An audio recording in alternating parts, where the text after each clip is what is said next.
reversão e devolução dos valores ao FNDE. Existe possibilidade de devolver dinheiro do PENAT para o FNDE, mesmo ele sendo um programa? Sim, sim. Existe suspensão, né, do recurso, em alguns casos, e existe essa devolução para o FNDE também.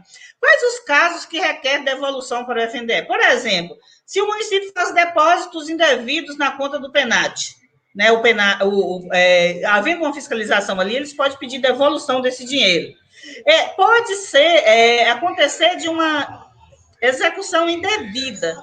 Então, gente, se o município fizer a execução indevida do programa, ele tem que devolver o dinheiro para o FNDE. Contratação de incorreções nos dados de cadastro nas contas correntes. Quando você tem dados errados na conta, então esse recurso acaba voltando para o FNDE. Então, gente, existe casos de devolução. Agora, quais seriam os casos de suspensão? Suspensão do recurso. O recurso ele é suspenso quando o município não prestou conta, por exemplo. Então, o município tem que prestar conta até dia 28 de fevereiro do ano seguinte do recurso do ano anterior. Não prestou conta, em março o recurso é suspenso. O município não recebe o recurso em março. Então, esse é o principal caso de suspensão. Mas, por exemplo, pode haver uma suspensão por causa de denúncia, né?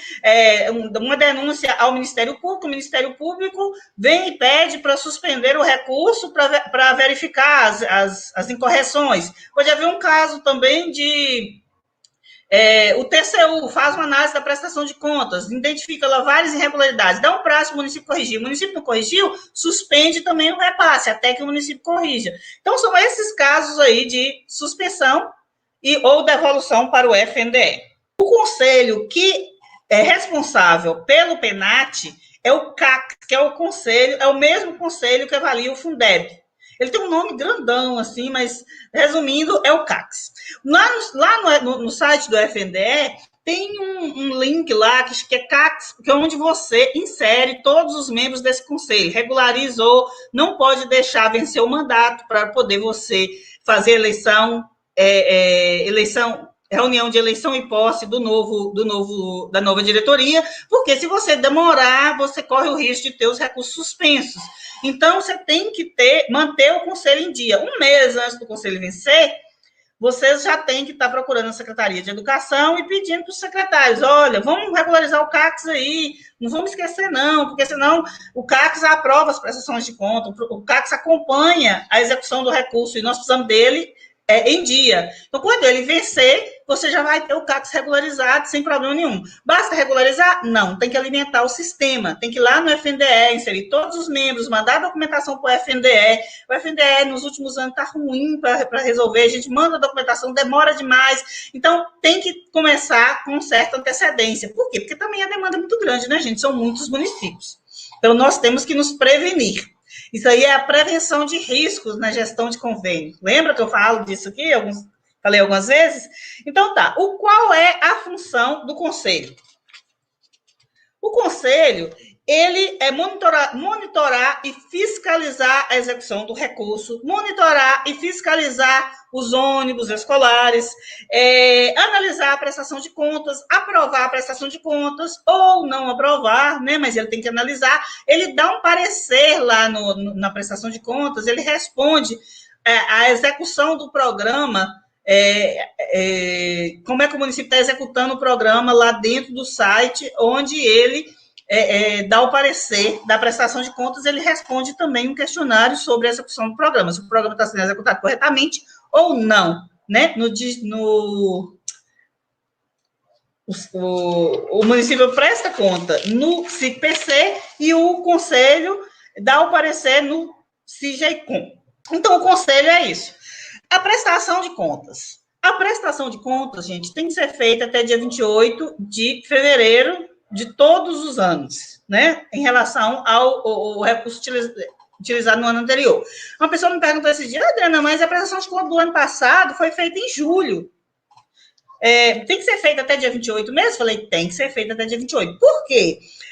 O ano passado foi um ano atípico, foi um ano de pandemia. Então, todo mundo estava né, todo mundo com problemas aí, com esse grande número de vítimas e todo mundo assustado e tal, os municípios em situação de calamidade, o governo federal decretou calamidade, o estado decretou calamidade, então teve aí essa possibilidade de adiar o prazo, inclusive os conselhos não conseguiram dar parecer até hoje nas prestações de contas do ano passado, porque não está aberto para o parecer dos conselhos.